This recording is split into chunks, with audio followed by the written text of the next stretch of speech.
La fin du suspense pour les lycéens de terminale. Les premiers résultats de Parcoursup sont tombés hier. Les élèves ont jusqu'au 13 juillet pour faire leur choix. En attendant, le rectorat de Grenoble organise des séances d'explication dans les établissements, comme ici au lycée Vaucanson. Eux aussi se posent des questions sur leur avenir et vont tout faire pour l'embellir. Après leur finale perdue contre Oyonnax, les joueurs du FCG ont une nouvelle chance de monter. Dans quelques heures, ils affronteront en access match de top 14 Perpignan au Stade des Alpes. Et puis le Street Art Fest Grenoble-Alpes met de la couleur sur les murs de 9 communes jusqu'au 2 juillet. Des terrains de jeu pour des artistes du monde entier, avec aussi des expos et de nombreuses animations. Jérôme Katz, directeur du Street Art Fest, et Daniel McLeod, street artiste, sont les invités du JT. Bonsoir à tous, bienvenue dans ce JT du vendredi 2 juin 2023. Du lundi au vendredi, à partir de 18h, l'essentiel de l'actualité du Grand Grenoble. Oui, oui, si, en attente, non. Ce sont les 4 réponses que les lycéens inscrits sur la plateforme de l'éducation nationale Parcoursup ont pu découvrir hier soir. Fin de la phase principale d'admission le 13 juillet. Pas la peine de se précipiter pour répondre. Les renoncements des uns font avancer les autres sur la liste d'attente. Et puis, une phase d'admission complémentaire suivra du 15 juin au 12 septembre. Vous n'avez pas tout compris, vous n'êtes pas les seuls. Alors, le rectorat organise des temps d'échange dans les lycées avec les élèves. Camille Avon. Ils étaient 917 000 en France à attendre leur réponse. La plateforme Parcoursup a publié hier soir les premiers résultats d'admission pour ces jeunes lycéens. Un moment où chacun doit se projeter dans son avenir professionnel en formulant des vœux. Ce matin au lycée Vaucanson, la plupart étaient ravis de leur réponse. J'étais content, forcément, parce que c'était mon vœu de cœur. Il y avait que 13 places pour les STI 2D et STL, donc c'était un peu stressant. Après, j'avais été admis aux oraux, donc je savais que j'avais une chance. Au début, j'avais du stress parce que mon père a fait exprès de descendre lentement parce qu'il savait où il était. Et une fois que j'ai vu, j'ai fondu en larmes de joie. J'étais assez content d'avoir directement des vœux acceptés, parce que sinon, si j'avais été en attente, j'aurais dû attendre et ça m'aurait plus stressé. Mais pour d'autres élèves qui sont en liste d'attente ou qui n'ont pas eu leur premier choix, la déception est plus dure. Un moment d'échange avec la rectrice de l'académie a été organisé ce matin. Un temps où chacun a pu prendre la parole en racontant leur expérience avec la plateforme et leurs premiers résultats. Un moyen de les accompagner et de les rassurer pendant cette période souvent redoutée. Ce qui est très important aujourd'hui, c'est d'expliquer aux élèves que ce n'est qu'un début, de leur expliquer comment réagir par rapport aux offres qu'ils ont, parce que c'est très difficile à 17 ans de faire des choix. Les professeurs sont disponibles pour accompagner les élèves dans cette réflexion, dans ce choix. Les élèves en ressortent ravis d'avoir pu échanger sur leurs doutes et leurs joies, même si certains auraient aimé que ce moment d'échange soit organisé plus tôt. Ça aurait peut-être été bien que ça soit un peu plus tôt. Parce que c'est un peu plus tôt, c'est un peu avant justement les résultats là qu'on a le stress. C'est plutôt pendant la phase où on attend justement, une fois qu'on a tout validé. La ministre de l'Enseignement supérieur a quant à elle annoncé que les élèves qui ont reçu uniquement des réponses négatives seront contactés pour préparer la phase d'admission complémentaire. Un numéro vert, le 0800 400 070 est également ouvert jusqu'à lundi. Et selon le journal La Croix, les formations les plus demandées sont celles concernant la santé, avec la première année de médecine suivie du diplôme infirmier, puis ingénieur bac plus 5 et licence de droit. Et en attendant l'arrivée de nouveaux professionnels de santé sur le marché du travail, c'est toujours la pénurie. 3 jours après la conférence de presse de l'intersyndicale des hôpitaux publics du territoire pour rappeler la gravité de la situation pour les personnels et les patients, la direction du CHU Grenoble-Alpes rencontrait ce matin les journalistes pour faire un point de situation. 40% seulement de postes d'urgentistes sont actuellement pourvus aux urgences de l'hôpital Michalon, pourtant engorgé par la fermeture la nuit de 2 services d'urgence sur 4 sur le territoire. Tout ce qui est fait en termes de régulation au SAMU, de montée en charge du service d'accès aux soins avec un investissement majeur de la médecine de ville, ça nous a beaucoup aidé. Donc on continue sur ce secteur-là. On continue d'arrache-pied à tout faire pour réouvrir des lits. Et donc nous sommes en pleine phase de recrutement des élèves infirmières et des aides-soignants qui vont sortir des écoles cet été. Donc on les attend pour septembre. Donc on a prévu d'ouvrir à peu près une centaine de lits. Donc c'est vraiment très important. Et puis ensuite, pour concrètement arriver à pourvoir les plannings des urgences, eh bien c'est une mobilisation collective. Et puis on gère au jour le jour. On essaye de recruter le maximum de personnes pour arriver à passer l'été. On prévoit d'ouvrir 120 lits, donc c'est toujours notre objectif qui a été travaillé avec chaque service, chaque unité d'hospitalisation. Dans une unité, on va ouvrir 3 lits, dans une autre, on va ouvrir 5, dans une autre, on va pouvoir en ouvrir 10. Donc c'est un travail très fin qui a été fait avec les équipes et ça nous semble accessible. Si on arrive à réouvrir ces 120 lits, on sera à peu près au niveau que nous connaissions avant le Covid, c'est-à-dire qu'en 2019, avant le Covid, on avait à peu près en moyenne une centaine de lits fermés. Donc si pour nous, on retrouve déjà le niveau d'avant le Covid, ce sera déjà une grosse étape de franchie et on est confiant pour le faire. Le CHU recherche toujours des médecins volontaires, même s'ils ne sont pas urgentistes, pour venir en aide sur des demi-gardes, par exemple. Frédéric Puissat et Michel Savin repartent en campagne. Le 24 septembre, la moitié du Sénat sera renouvelée avec les votes de grands électeurs. En Isère, les Républicains Frédéric Puissat et Michel Savin viennent de se lancer dans la bataille pour tenter de conserver leur siège. Les noms de leurs colistiers seront dévoilés en juillet. Et pour marquer le coup, les sénateurs isérois avaient convié jeudi en Isère le deuxième personnage de l'État, le président du Sénat, Gérard Larcher. Lors d'une réunion à Voiron, le maître du perchoir a tenu à rappeler l'importance de l'ancrage territorial.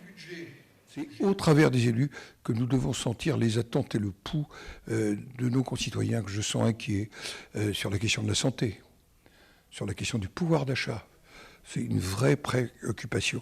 Et de manière encore un peu confuse, face aux difficultés du logement, nous aurons demain une grave crise du logement. Et nous devons apporter les réponses, qui sont les réponses du quotidien, que portent les élus locaux. Nous sommes favorables au retour, non pas du cumul, mais de l'exercice d'un mandat exécutif local, pas 2, pas 3, avec l'exercice d'une fonction parlementaire, pour éviter d'avoir des parlementaires qui soient hors sol. Et si je multiplie ces déplacements, c'est parce que je pense qu'il faut que nous gardions le contact avec ceux qui sont en charge d'exécutif. Les sénateurs sont ensuite partis rencontrer des élus à Vorep. Julien Paula, le maire de Voiron, qui suivait Gérard Larcher sur cette journée, est l'invité du QG politique cette semaine. Retrouvez-le ce vendredi à 21h15, samedi à 13h et dimanche à 19h. De l'affrontement dans les urnes à celui sur la pelouse. Avec 19 500 spectateurs, le Stade des Alpes sera à guichet fermé samedi à 21h05 pour le coup d'envoi de l'Access Match qui opposera le FCG, perdant de la finale de Pro D2 contre Oyonnax, à Perpignan, avant-dernier de Top 14. Dernier réglage ce vendredi matin au Stade Lesdiguières. Même s'ils ne partent pas favoris, les Grenoblois ne s'interdisent pas de rêver comme en 2018 où ils avaient remporté l'Access. Personnellement, j'ai encore énormément de regrets d'avoir perdu cette finale. Voilà, je l'ai encore en tête, mais bon, c'est un levier de motivation pour pouvoir évacuer toute cette frustration que j'ai encore de samedi. C'est 50-50 sur ce genre de match. Il y a quand même beaucoup de pression. Eux, ils ont déjà l'expérience de la saison dernière où ils ont réussi à se maintenir grâce à ce match. Donc je pense qu'ils le préparent depuis quelques temps et c'est pour ça qu'il va y avoir match parce que nous, on aura à cœur de remettre le couvert par rapport à la semaine dernière et eux, ils vont avoir à cœur de refaire comme la saison dernière. On n'avait pas vu favori, mais ça a été ça quasiment toute l'année. Après, on a confiance en notre jeu. Là, on sait qu'on va envoyer du jeu, qu'on va se faire plaisir et le stade, il sera avec nous. Ça, je pense qu'on l'a tous en tête, on l'a tous bien en tête et c'est un de nos points forts, je pense, cette saison. Donc, d'avoir amené du monde au stade, d'avoir embarqué du monde avec nous et d'avoir fait des super matchs aussi à domicile quand le stade était rempli. Donc là, le fait que ce soit guichet fermé, ça nous motive encore plus et d'autant plus excitant pour ce super match. Ce sera malheureusement sans Karim Kadiri, l'ailier, deuxième meilleur marqueur de Pro D2 avec 15 essais cette saison. S'est cassé un doigt lors du match contre Oyonnax. Il n'a pas pu s'entraîner depuis lundi. En revanche, on pourra compter sur un nouvel hymne pour encourager le FCG. Ça commence par Dans la vallée, sur nos sommets, en Dauphiné, rugit le FCG. Une ode composée par Raoul Uru, un Ébinois qui a offert ses services au club de supporters, les Alpins.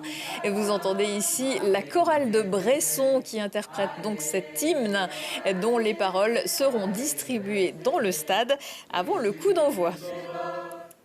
On espère un festival d'essai pour les Rouges et Bleus samedi soir, sans se prendre le mur. Mais pour le festival de couleurs sur les murs, on peut compter sur le Street Art Fest Grenoble-Alpes. La 7e édition vient de débuter et se poursuit jusqu'à début juillet. On en parle avec son directeur Jérôme Katz. Bonsoir. Bonsoir. Vous êtes venu cette année accompagné d'un des artistes présents sur cette session. Bonsoir Daniel McLeod. Bonsoir. Merci d'être venu accompagner Jérôme qui n'a pas bien l'habitude de venir sur ce plateau.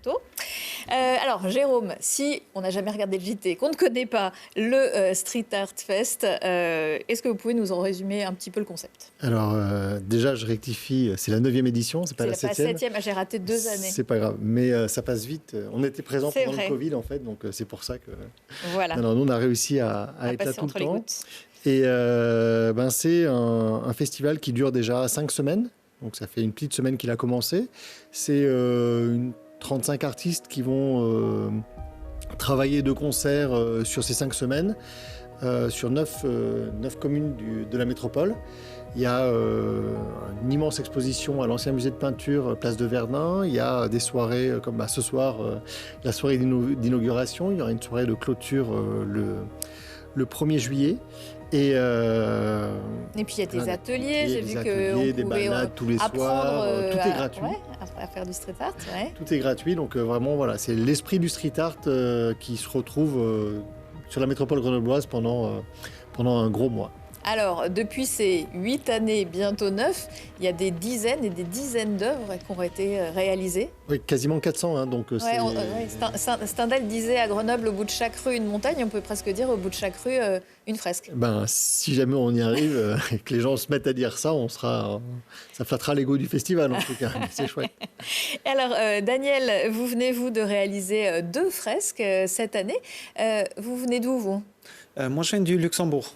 Vous venez du Luxembourg, c'est pour ça que vous parlez bien français, qu'on vous a fait venir aujourd'hui. C'est pas la première fois que vous venez à Grenoble pour ce festival? Non, je suis venu la première fois l'année dernière. En fait, je pense que j'ai postulé en 2017. Et voilà, ça a pris quelques temps c'est toujours très difficile de trouver le bon mur et pour organiser tout un projet comme ça.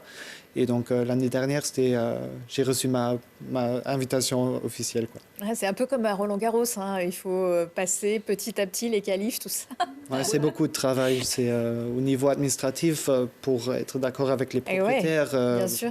Toute l'organisation là derrière. On n'y pense pas, mais en amont, c'est très long tout ça. Il y a du travail. Il y a du boulot. Daniel, on va voir votre travail cette année. La peinture est encore toute fraîche. Comment ça se passe? Vous avez eu carte blanche? Plus ou moins, on m'a demandé pour une esquisse pour avoir un visuel de mon idée et ils ont tous les deux été acceptés directement. Et vous, qu'est-ce que vous avez voulu raconter avec ces œuvres-là? C'est là, par exemple, avec la Mésange Bleue, il y avait une mamie qui habite dans le bâtiment, elle m'a approché, elle m'a dit son interprétation de l'œuvre et son idée c'était que l'humain donne juste un tout petit peu d'espace pour la nature. Moi, je lui ai rectifié un peu. L'idée, c'est plus positif que l'oiseau, il fait son nid. C'est ce sentiment de bien-être chez soi que je voulais transmettre avec ce mur. Et un autre oiseau, ici aussi? Là, on voit un colibri qui est en train de s'émerger de plein d'énergie, qui donne beaucoup d'énergie positive. Est-ce que vous vous inspirez du lieu où vous vous trouvez, du lieu où vous devez réaliser la fresque pour dessiner, oui, très souvent. C'est une grande inspiration, surtout parce que je travaille beaucoup avec des oiseaux, des animaux de mer. C'est toujours un beau repère, une belle orientation. Avec la nature, il y a beaucoup d'artistes, Jérôme, qui s'inspirent de la nature environnante, parce que c'est vrai, à Grenoble, on a cette chance d'être dans un écrin entre la montagne, le verre, etc. Il y a beaucoup d'artistes ici qui viennent sur ce festival et qui réalisent des œuvres en lien avec l'environnement. Oui, c'est un sujet qui est assez récurrent dans le monde du street art. Il ne faut pas oublier qu'on est dans l'espace public, donc les propriétaires des murs n'ont pas forcément envie d'avoir une œuvre super politiquement engagée ou des choses comme ça. Donc, dès qu'on est sur des copros ou des maisons individuelles, on a quand même des œuvres assez sages ou qui sont soft, on va dire. Et puis donc du coup, c'est vrai que les animaux, la nature, c'est des thèmes qui rassemblent un peu tout le monde, qui s'adressent aussi à tout le monde. Et puis voilà, nous, notre charge, c'est d'arriver à avoir des artistes, faire venir des artistes comme Daniel, par exemple, qui vont insuffler une nouvelle manière de faire, une nouvelle manière de peindre. C'est-à-dire que Daniel, il arrive avec un sujet, mais il arrive aussi avec une technique, avec une esthétique qui est bien à lui, qui est propre à lui. Et donc, du coup, ça fait découvrir une nouvelle esthétique aux Grenoblois, et ça, c'est intéressant. Alors, quand on n'est pas sur le mur d'une copropriété ou chez des propriétaires privés, on peut aussi avoir des fresques plus politiques. Il y en a toujours. Il y en a chaque année à Grenoble. Et cette année, c'est celle réalisée par My Stencil. On y voit donc des personnalités bien connues, dont le ministre de l'Intérieur, Gérald Darmanin. Et cette fresque, elle a été réalisée pour dénoncer les violences faites aux femmes. Elle se trouve juste derrière les locaux de la police municipale. Exactement. J'ai tout dit. Je commente. Oui, tu peux dire un petit mot. Oui, c'est aussi une des particularités de notre festival, c'est qu'on a cette capacité à laisser les artistes s'exprimer. Et donc, du coup, comme Daniel peut s'exprimer sur ces sujets, il n'a pas eu de contraintes, il a proposé des sketchs qui ont été acceptés tout de suite. Pour des artistes qui ont envie de raconter d'autres choses, c'est moins évident. Et donc, du coup, charge à nous de trouver les endroits où ils peuvent s'exprimer. Et donc, pour abonder un peu plus précisément sur le sujet de la fresque, c'est les violences faites aux femmes par des gens qui sont en situation de pouvoir. C'était vraiment ça ce que voulait dénoncer l'artiste. On a réussi à trouver un mur qui lui convenait, ou sur lequel c'était possible de faire ça. Et on est très content de pouvoir affirmer que la liberté d'expression existe encore un petit peu en France. Et que nous, on y contribuer. Faire la démonstration de cela. Sur alors les violences faites aux femmes, sur les violences policières, c'est le célèbre auteur de bande dessinée Jean-Marc Rochette qui a également réalisé une fresque l'an passé, à quelques mètres de la précédente d'ailleurs. Et cette fresque, il l'a un peu modifiée depuis. Il a rajouté un œil. Il y a quelques mois. Le street art, c'est ça aussi. Ça peut vivre, ça peut changer, ça peut évoluer. De fait, l'art dans l'espace public, ça évolue. Là, en l'occurrence, c'est vraiment quelque chose d'un peu dramatique, puisqu'il s'est proposé de compter le nombre des borniers en France. Donc, tout l'épisode des Gilets jaunes, c'est déjà 32.